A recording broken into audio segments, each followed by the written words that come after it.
सर्व उपस्थित निवडणुकीचा माहोल चालू आहे। मी 9 निवडणुका लढलो महापालिकेत, माझा पराभव झाला। 8 वेळा मी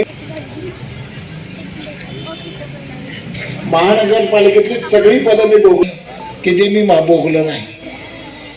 मला आमदार व्हायचं स्वप्न पडलं। मी आमदार होण्यासाठी इच्छुक होतो आणि आमदार होण्यासाठी मी प्रयत्न करण्यासाठी डॉक्टर पद्मश्री पाटील उस्मानाबादचे मंत्री होते आणि ते शरद पवारकडे गेले। महापौर पदानं किल्लारी भूकंपामध्ये मी पदावरून उतरलो। माझ्या मी असताना कोणाचा पाय तुटला, कोणाचं डोकं फुटलं, कोणाचं काय गाठ पडले, ती सगळी माणसं सोलापूर आणली। सोलापूरचे सगळे हॉस्पिटल ताब्यात घेतले।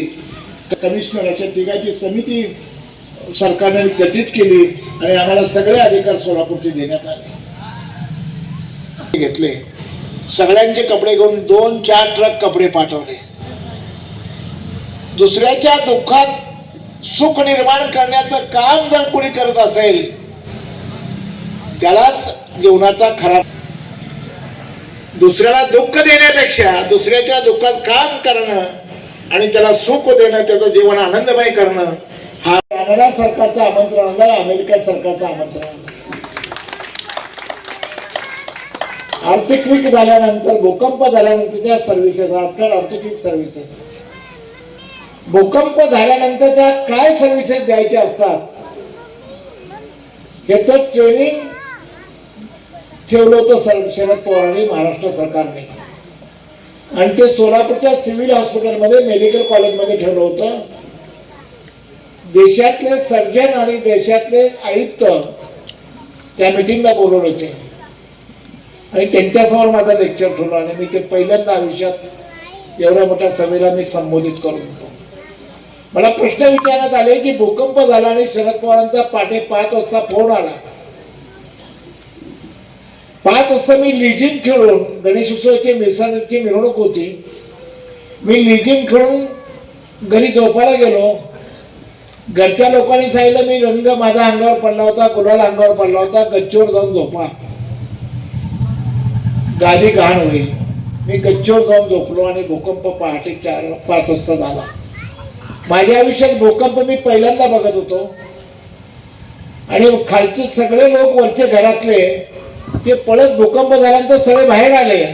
मला सगळे खालनं बोलत होते, ओरडत होते, खाली या, खाली या, पण मला कोणी उठवायला वर येत नव्हतं। मला कळत नव्हतं भूकंप झाला।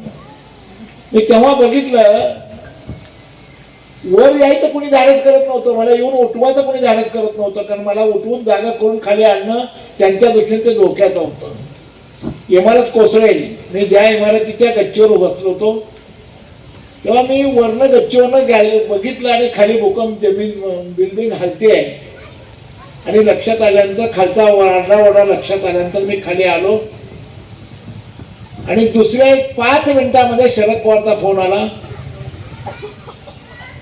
मला फोनवर सांगण्यात आलं मुख्यमंत्री साहेब आपल्याशी बोलतायत, महापौर साहेब। मुख्यमंत्री म्हणल्यानंतर शरद पवार त्यावेळी मुख्यमंत्री होते आणि शरद पवारने फोनवर घेतला आणि म्हणले मनोहर मी शरद पवार बोलतोय, तुम्हाला जे जे काय करता येईल ते आता किल्लारी भागात भूकंप झालाय, तुम्हाला जे जे करता येईल ते करायला जा आणि जनतेचा जीव वाचवा। मी ही गोष्ट शरद पवारांनी मला फोन बंद झाला आणि सांगितलं। मला प्रश्न पडला मी आयुष्यात भूकंप पहिल्यांदा बघतो आणि आता आपण काय करायचं। खाली आलो आणि माझी स्कूटर घेतली, मोठी एमईटी गाडी होती, एमईटी गाडी घेतली आणि मी माझ्या वार्डात खमितकर कॉम्प्लेक्स नावाच्या इमारतीकडे गेलो। ज्या मतदाराने मला निवडून दिलं होतं, ज्या मतदाराने मला मतदान केलं होतं, त्यांची घरं सेफ आहेत का नाही पहिल्यांदा पाहिलं। माझ्या घरातल्या लोकांना मी जर सेफ करू शकलो नाही, ज्यांच्यामुळे मी महापौर पदावर आहे त्यांना मी सेफ करू शकलो का नाही बघितलं। कुठल्या इमारतीला चिर गेलेत का बघितलं आणि ते सगळं बघून मी 7-7:30ला महानगरपालिकेच्या ऑफिसमध्ये आलो आणि कलेक्टरना फोन केला, साहेब आपल्याला काय करता येईल। कलेक्टर म्हणाले, दिनेश कुमार जैन कलेक्टर होते आणि ते मला म्हणाले, महापौर साहेब आपण सुचवा आपण काय करायचं ते. मी म्हणलं आपण तिकडे जाऊ लगेच आता. मी गाडी काढली आणि किनार गेलं. गाडीवर माझ्या गाडीमध्ये तेव्हा मोबाईल नव्हता, व्हॉट्सअपचे वॉकी टाकी हा प्रकार होता, मोबाईल नव्हता. आणि वॉकी टाकीवरून मी माझ्या फायर ब्रिगेडला सांगितलं महानगरपालिकेच्या की तुमची फायरची गाडी घेऊन मागे या. आणि फायरची गाडी घेऊन मागे या म्हणल्यानंतर पुढे गेल्यावर रस्त्यात मला सुचलं.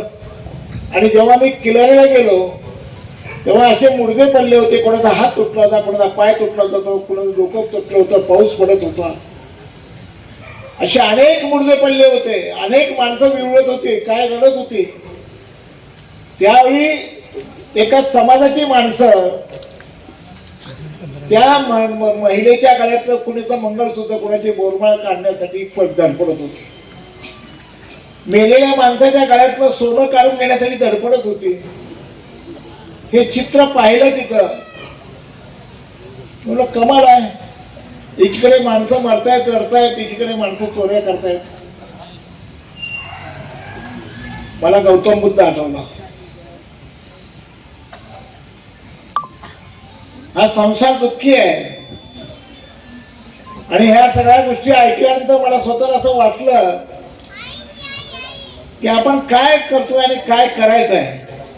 आणि म्हणून मी इथं आल्याबरोबर गौतम बुद्धाची 4 सूत्र, त्या राजकुमारांची 4 सूत्र मी विचारली आहेत. दुःख बुद्धाची 4 सूत्र आहे. दुःखात अर्थात संसार दुःखमय आहे.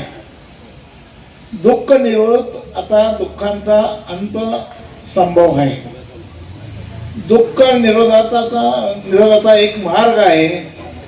दुःख दुःखाचा एक शेवटच मार्ग आहे. दुःख हे शेवटच मार्ग आहे. हे सगळं दुःख आहे, शेवट आहे. मी तिथं बुद्धाचा तर सगळा स्लोगन तिथं माझ्याबरोबर एक मागासारखे ड्रायव्हर होता आणि त्यांनी मला हे संदेश दिला. म्हणलं साहेब तुम्ही स्वतःला असं कशाला दुःखी होत आहे, हे सगळं चालत राहत असतं. हे एका राजकुमाराने सांगितलं, गौतम बुद्धाने सांगितलं. आणि म्हणून तुम्ही हे सगळं विसरून द्या आणि काम आणि कर्तव्य करा. मी सोलापूरच्या सिटी बस बोलवल्या, एक 5-25 सिटीज बोलवल्या.